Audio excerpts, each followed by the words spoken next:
bahwasanya ya laki-laki itu menikahi ya mantan istrinya itu untuk menghalalkannya bagi dirinya.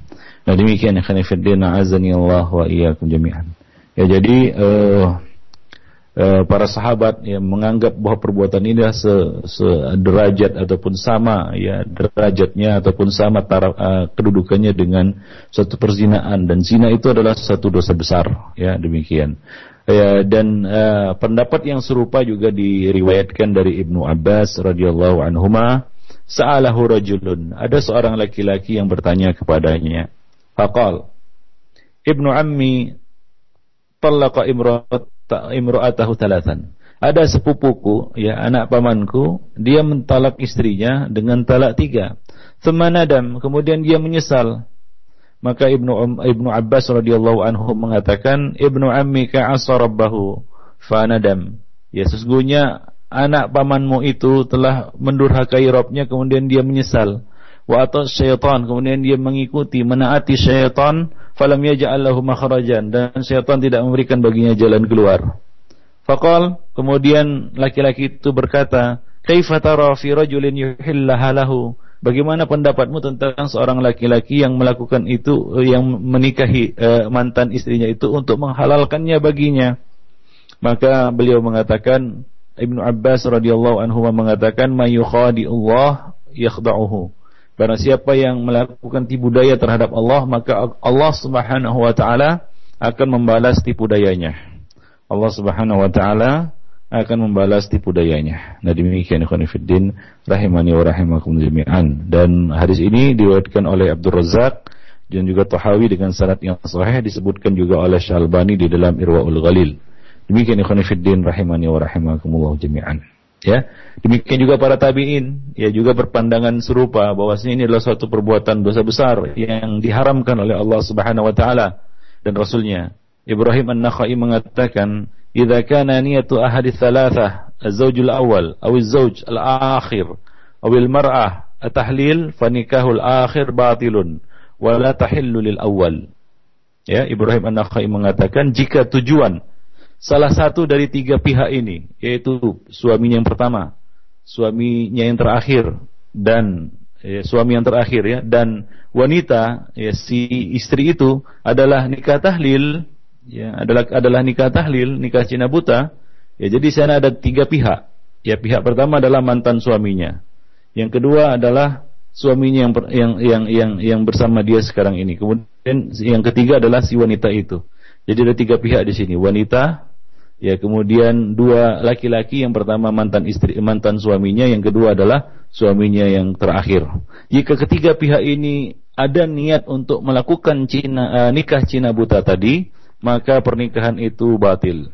Ya, maka pernikahan itu batil, dan ya si wanita itu tetap tidak halal. Ya, si wanita itu tetap tidak halal bagi mantan suaminya atau suaminya yang pertama. Ya tidak halal bagi mantan suaminya. Nah demikian ikhwan fillah azani Allah wa iyyakum jami'an. Dan di antara para sahabat dan tabi'in yang berpendapat seperti ini ya di antaranya adalah Imam Malik bin Anas, Al-Lais bin Sa'ad, Sufyan Ats-Tsauri, dan juga Imam Ahmad, ya Imam Ahmad.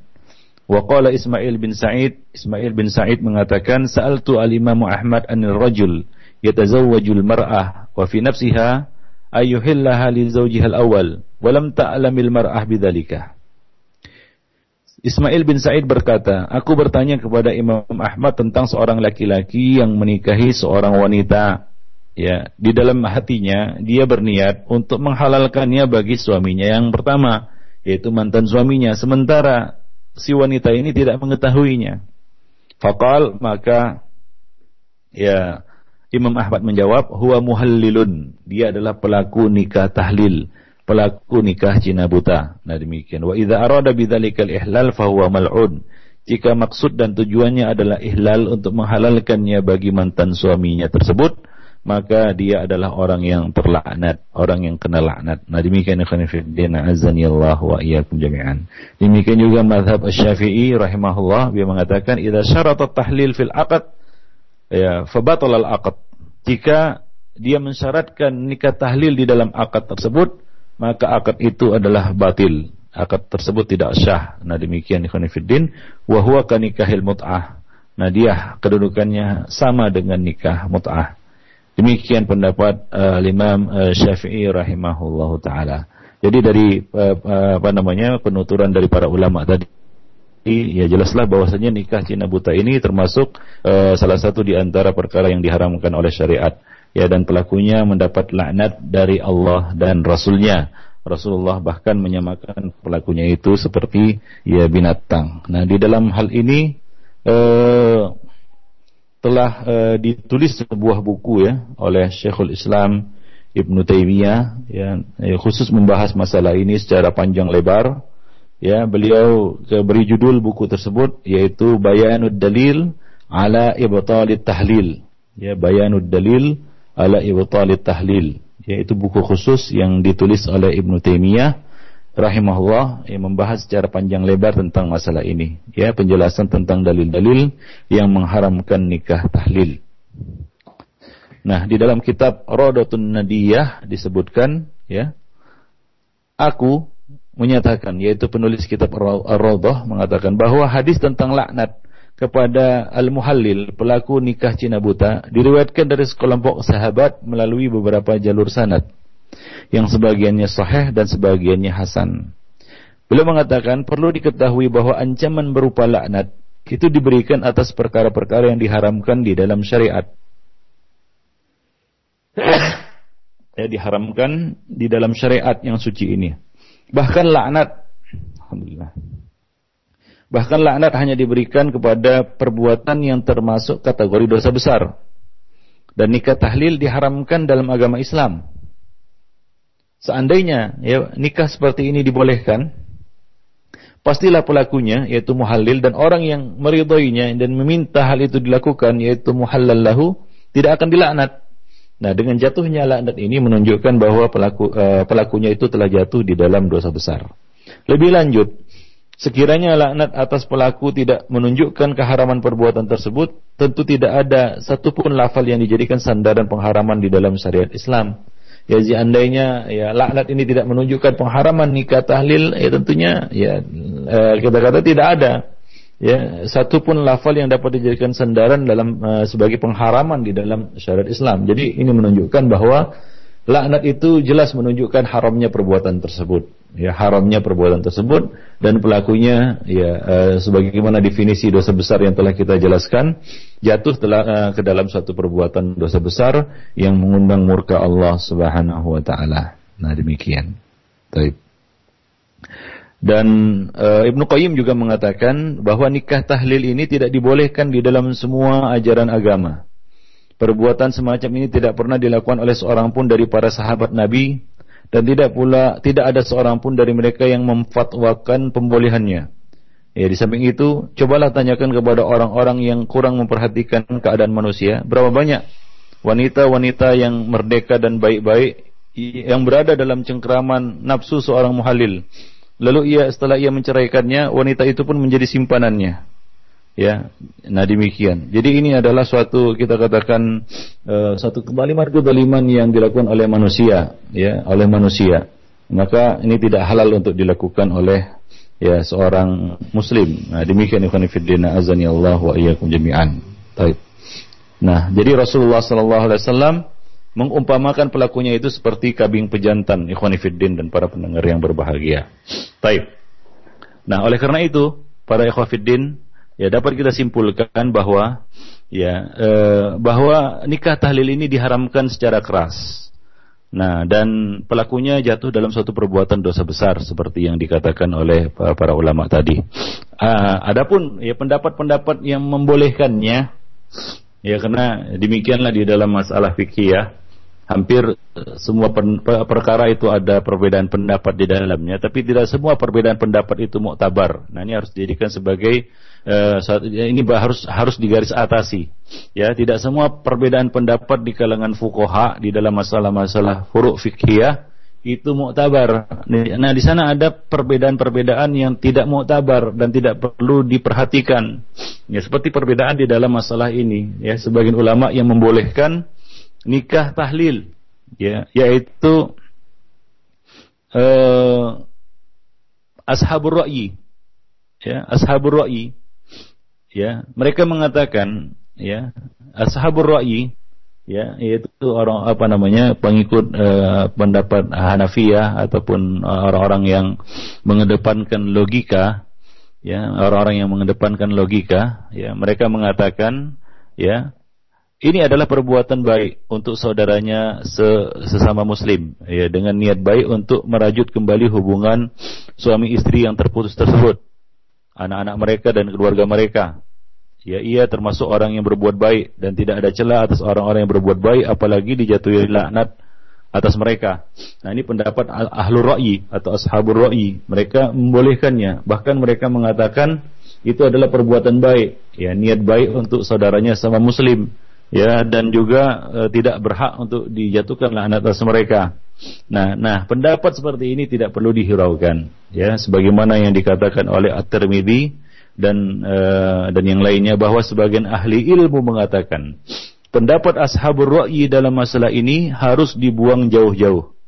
Ya, pendapat ahlur ra'yi di dalam masalah ini harus dibuang jauh-jauh. Ya, jadi tidak perlu diperhatikan perbedaan pendapat yang terjadi, ya, di kalangan ulama, ya, di dalam masalah ini, karena para ulama sepakat, ijma' dari mereka, para sahabat tabi'in dan atba'ut tabi'in, bahkan a'immatu al-madbu'in, bahwasanya nikah tahlil ini atau nikah Cina buta ini adalah diharamkan dan pelakunya mendapat laknat dari Allah dan Rasulnya. Nah, demikian. Jadi perbedaan pendapat atau pendapat yang menyelisihi di dalam masalah ini itu tidak mu'tabar, ya, sebagaimana dikatakan oleh para ahli ilmu. Pendapat ahlur ra'yi, ya, pendapat ahlur ra'yi dalam masalah ini harus dibuang jauh-jauh. Ya, tidak perlu diperhatikan dan tidak perlu dijadikan suatu iktibar, ya. Nah, demikian. Asy-Syaukani mengatakan di dalam kitab Nailul Autar, tentu tidak samar lagi perkataan itu, jauh sekali dari kebenaran, ya.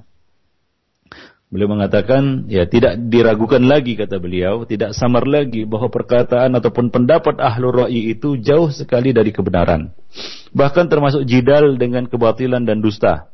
Bantahnya tidak samar lagi bagi orang-orang yang berilmu, ya, demikian. Allah dan Rasulnya menjatuhkan laknat atas pelakunya, apapun niat pelakunya, baik maupun buruk, ya, walaupun pelakunya itu dengan niat baik, sebagaimana yang kita ceritakan tadi, ya, dari para salaf, yaitu para sahabat. Ada seorang laki-laki bertanya kepada Ibnu Umar tentang seorang laki-laki yang, atau seorang laki-laki yang bertanya kepadanya, dia ingin menikahi seorang wanita untuk menghalalkannya bagi mantan suaminya, ya, agar dia bisa rujuk kembali kepada mantan suaminya. Apa kata Ibnu Umar? Inna kunna na'uddu hadza safahan, ya. Kami dulu menganggap, ya, hal itu sebagai satu sifah, yaitu satu perzinaan, satu zina. Nah, demikian ikhwan fillah rahimani wa rahimakumullah jami'an. Adapun Ibnu Abbas mengatakan tadi, ya, bahwa orang ini telah melakukan tipu daya terhadap Allah Subhanahu wa taala, dan Allah Subhanahu wa taala akan membalas tipu dayanya. Jadi itu bukan perbuatan baik, walaupun pelakunya menganggap itu satu kebaikan, seolah-olah dia telah membantu saudaranya untuk kembali kepada mantan istrinya. Namun itu bukanlah suatu perbuatan baik. Jadi agama ini kalau ditimbang-timbang dengan akal, kita bisa sesat jadinya. Oleh karena itu Ali bin Abi Thalib mengatakan, seandainya agama itu, ya, dengan ra'yi, dengan logika, maka bagian bawah al-khuf itu lebih layak untuk diusap daripada bagian atasnya. Namun demikianlah agama tidak dengan logika. Agama bukan dengan logika. Nah, jadi orang-orang yang melakukan nikah Cina buta ini, walaupun dia menganggapnya itu suatu kebaikan, dia ingin menolong saudaranya, ya, bagaimanapun baik niatnya tersebut, namun, ya, dia tetap mendapat laknat dari Allah dan Rasulnya. Ya, jadi ini tidak berkaitan dengan niat baik. Ya, jadi tidak cukup dengan niat saja.